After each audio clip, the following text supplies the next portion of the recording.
De retour dans l'Africa Newsroom pour la deuxième partie. Nous sommes toujours en compagnie de nos éditorialistes Alfred Chango, Malik Kacha et Jean-François Kandji-Kombé. Tout de suite, le dossier du jour.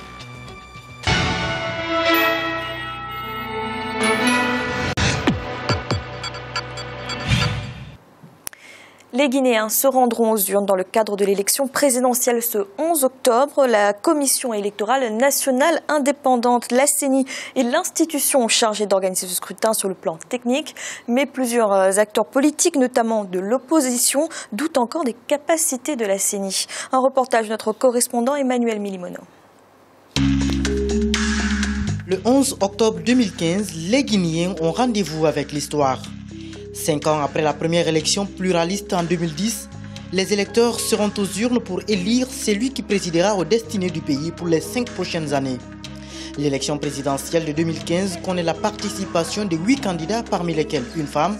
Bien avant le lancement de la campagne électorale, les partis politiques de l'opposition ont plusieurs fois manifesté dans les rues de Conakry pour réclamer de meilleures conditions d'organisation de ce scrutin. Entre autres points soulevés au cours de ces manifestations, la recomposition de la Commission électorale nationale indépendante CENI. La CENI devrait assainir le fichier électoral en vue de garantir les conditions de transparence du scrutin du 11 octobre 2015. Pour les partis politiques, la commission chargée d'organiser les élections en République de Guinée n'est pas suffisamment préparée. Pourtant, au sein de l'institution, l'on assure que les conditions de crédibilité sont réunies. Quels sont les actes posés par la CENI pour le bon déroulement de l'élection présidentielle?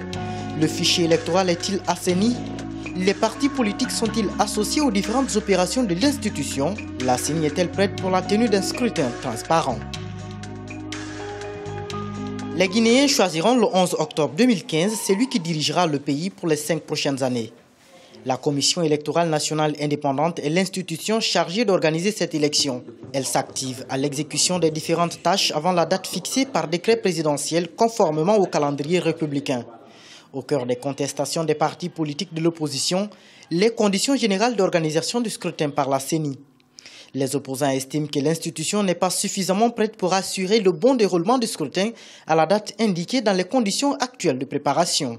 On peut dire que c'est une véritable catastrophe. L'édition, l'impression des cartes d'électeurs a commencé, alors que le toilettage, la consolidation et l'appurement du fichier ne sont pas terminés. Le comité technique a été mis en place pour ce faire, se plaint de ne même pas avoir accès à la totalité des informations nécessaires pour poser un diagnostic correct et donc évaluer l'envergure du travail à faire. Pourtant, au sein de la Commission électorale nationale indépendante, l'on estime être suffisamment préparé pour respecter le rendez-vous dans les conditions acceptables par tous. Les insuffisances qui pourraient entacher la crédibilité du scrutin ont été écartées. Les différentes commissions de la CENI travaillent inlassablement pour renforcer les capacités de l'institution avant la date du 11 octobre prochain. Elle a officiellement remis le 27 septembre 2015 la cartographie des bureaux de vote aux différents partis politiques en lice. En ce qui concerne la qualité du fichier électoral, la CENI rassure les différents candidats et les électeurs. Écoutez, la question d'être prêt ne se pose plus. Je crois que le délai est tenable. La date est tenable pour le scrutin du 11 octobre. Nous mettons toutes les chances de notre côté pour faire en sorte que nous puissions rapidement dérouler les activités qui nous restent pour aller au 11 octobre sans problème.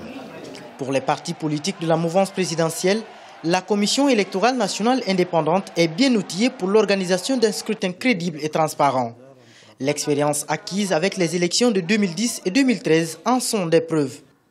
La coalition présidentielle réaffirme sa confiance à la Commission électorale nationale indépendante. Et quand vous comparez par rapport au chronogramme qui est déjà établi pour l'application de ces conclusions, donc aucune application n'est en retard, soit ils sont en avance ou bien en phase, et donc l'optimisme est vraiment permis. Et la CENI par rapport à l'organisation des élections elle-même, donc tout cela est totalement fait. En tout cas, tout est en phase et tout promet une réussite totale. Pour ce scrutin prévu le 11 octobre 2015, la CENI disposait d'un fichier qui comptait 6 693 491 électeurs inscrits, avec 3 394 148 hommes et 3 299 243 femmes. Après les opérations de dédoublonnage effectuées par les commissaires de la CENI, le fichier actuel comprend 6 42 647 électeurs, signe que des efforts ont été consentis dans le but d'assainir ces documents au centre de tous les débats. On ne peut pas distribuer des cartes d'électeurs si on n'a pas déjà localisé les bureaux de vote. Et si on a localisé les bureaux de vote, c'est qu'on a une cartographie électorale. Si on a une cartographie électorale, c'est qu'on a un fichier électoral. S'il n'était pas bon, il n'y aurait pas eu de carte d'électeur. Dans le fichier, il y a la cartographie électorale, il y a la liste électorale. Ça s'arrête là. Après l'accord politique du 20 août 2015, signé par les différents partis politiques en présence d'émissaires de la communauté internationale, la CENI a entamé des travaux de crédibilisation du scrutin. C'est dans ce cadre que de nouveaux commissaires ont été délégués par l'opposition et des opérations d'assainissement du fichier engagées. À l'heure actuelle, les acteurs de la société civile observateurs de ces différentes étapes sont satisfaits des avancées notées en vue de rassurer les différents candidats. Après le dédoublonnage, il y a eu plus de 600 000 doublons qui ont été détectés dans le fichier et ces doublons ont été écrasés. Nous avons un fichier aujourd'hui qui est autour de 6 200 000 électeurs environ. Aujourd'hui, la probabilité d'avoir des doublons est très faible, c'est autour de 0,26%.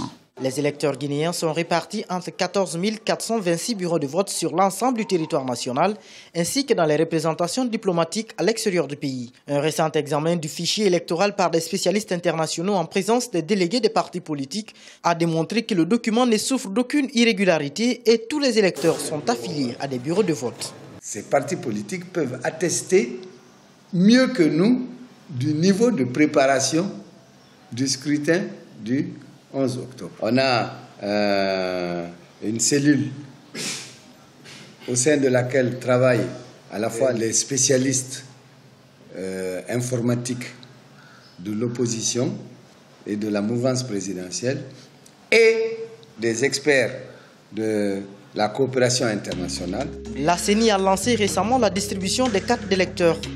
Les autres matériels tels que les urnes et les isoloirs sont déjà sur le terrain selon les commissaires, sur le plan de la transmission des résultats des différents démembrements vers la commission de centralisation.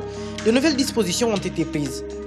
Tous les partis politiques en lice sont en possession d'une copie du fichier électoral contenant la cartographie des bureaux de vote. À en croire le directeur adjoint des opérations, la cartographie des bureaux de vote est le fruit d'un travail consensuel avec tous les acteurs du processus électoral. De nombreuses formations ont été organisées en faveur des membres des bureaux de vote. La CENI, Commission électorale nationale indépendante, s'est dit prête à organiser dans les meilleures conditions un scrutin crédible, transparent, dont les résultats seront acceptés par tous. Malik, l'opposition guinéenne continue encore aujourd'hui de demander le report de l'élection présidentielle. Si la date est maintenue, on va vers des résultats contestés. Déjà, il faut savoir si l'opposition va se retirer, parce qu'elle menace de se retirer de cette élection présidentielle. Dès lors qu'elle se retire, évidemment, le résultat des élections, de l'élection présidentielle guinéenne va être contesté. Donc voilà, le problème, il est là, c'est la participation de l'opposition à ce scrutin.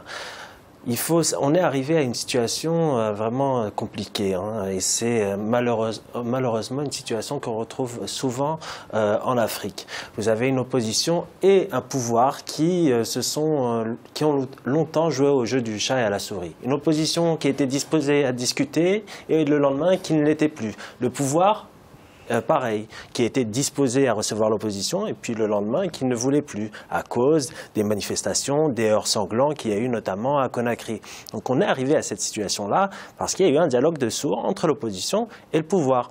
Maintenant, il y a eu un accord qui a été signé quand même entre l'opposition et le pouvoir. Il y a eu quand même un accord sur qui va siéger au comité technique qui est chargé de finaliser la liste électorale. Il y a 2 membres de l'opposition, 2 membres de la mouvance présidentielle et 2 membres indépendants. Ces membres-là, on ne les a pas encore entendus. Est-ce qu'il y a un problème? Est-ce qu'il y a une suspicion autour de ce fichier? S'il y a une suspicion, l'un d'entre eux va, je l'espère, s'exprimer et dire « voilà, je ne suis pas d'accord ». Mais pour l'instant, on n'a pas d'écho de ce côté-là. Donc, je reste un peu perplexe. Je suis perplexe aussi sur l'organisation. Là, on est à quelques semaines de l'élection. Ça va être très difficile. Je pense que ça sera très difficile. Mais en même temps, c'est paradoxal, le report de l'élection présidentielle, et j'ai bien peur, sera un facteur d'instabilité. Là, on a une opposition qui est très étrangement dit qu'elle préfère le report. Je pense qu'il faut jouer le jeu, il faut essayer de jouer le jeu démocratique et essayer d'aller sur le terrain, de convaincre les Guinéens d'un projet de société. S'il y a des contestations sur le résultat, il faut faire des contestations, les recours nécessaires après. Je sais bien que c'est bien difficile et qu'il y a des situations souvent peu étrange, et même après l'élection, et qu'il y a souvent des contestations parce qu'on accuse le pouvoir de manipuler. Je pense que le pouvoir, cette fois-ci, a fait des concessions et je pense qu'il faut aller vraiment au bout de cette élection pour qu'il y ait une légitimité. J'ai peur que si on reporte encore cette élection en Guinée, on se trouve dans une situation encore compliquée. Jean-François, la CENI, c'est un vrai problème ou c'est un prétexte selon vous? Je pense que la CENI, c'est l'indicateur d'un vrai problème en Afrique. Les commissions nationales électorales indépendantes, c'est l'indication qu'il y a un vrai problème en Afrique, comme si un peu, là nous sommes en train de parler de Guinée, mais c'est le cas au Congo démocratique, c'est le cas en République centrafricaine, c'est le cas dans tous les pays où vous avez une commission nationale indépendante, électorale indépendante. Et je me dis finalement, le corps, on a l'impression qu'il y a un corps étranger, comme quelque chose qui s'enquiste sur la normalité africaine, et ce quelque chose qui s'enquiste, c'est l'élection. Et la CENI, c'est le visage de l'élection, et c'est quand même préoccupant. C'est le signe que la démocratie n'a pas encore vraiment pris chez nous. Et que toutes les occasions, tout ce qui tourne autour est bon pour pouvoir contester. Et puis ensuite, la CENI, c'est un organisme indépendant. Là, nous savons très bien que le facteur n'est pas tellement un facteur technique. Ce qui est important, c'est quelque chose d'immatériel, c'est la confiance. Ce que nous avons écouté ici, il y a un manque de confiance absolue entre le pouvoir et l'opposition. Nous avons assisté à ça pendant des mois, des blocages sur le calendrier des élections. Est-ce qu'il fallait faire les élections locales avant ou les élections présidentielles avant, avec des calculs politiciens. Et il est manifeste depuis... Et puis le président, le camp présidentiel qui disait « Venez, venez, nous allons négocier, mais je ne bouge pas ». J'ai mes points sur la table, j'ai les points de l'ordre du jour, j'ai déjà la décision, mais venez, nous allons nous concerter. Donc il y a la CENI, ce n'est que la manifestation de cette situation bloquée, d'une société politique bloquée dans ce pays, et qui fait que, évidemment, il se trouvera des candidats pour contester. Le tout, c'est d'espérer que ces candidats-là qui contesteront seront suffisamment responsables pour ne pas mettre les gens dans la rue, pour ne pas les exposer à la mort, à une mort certaine. C'est préoccupant, il faut continuer à suivre. Alfred, est-ce que la position de l'opposition guinéenne vous semble radicale? Non, pas forcément, Fanny. Mais c'est l'attitude de la plupart des oppositions africaines quand elles ne se sont pas suffisamment préparées à l'élection, aux échéances électorales. Elles cherchent toujours des prétextes pour éviter d'aller à l'élection présidentielle. L'opposition guinéenne, tout comme la majorité présidentielle, savait qu'au bout de 5 ans, il y aurait une élection présidentielle. Mais vous n'attendez pas le dernier mois pour vous préparer à l'élection présidentielle. Vous pouvez contester, discuter, mais entre-temps, vous vous préparez aussi à cette échéance capitale de la vie publique d'un pays. Vous ne pouvez pas arriver à la dernière minute, après avoir discuté de tout, mis en place des commissions, accepté que des experts siègent à la Commission électorale nationale indépendante, et puis à 1 semaine, 2 semaines de l'élection présidentielle, menacer de vous retirer. Moi, si j'étais Alpha Condé, je dirais, retirez-vous, je suis tranquille, on va à l'élection, je gagne, terminé, vous pouvez contester, j'ai été élu, je suis tranquille.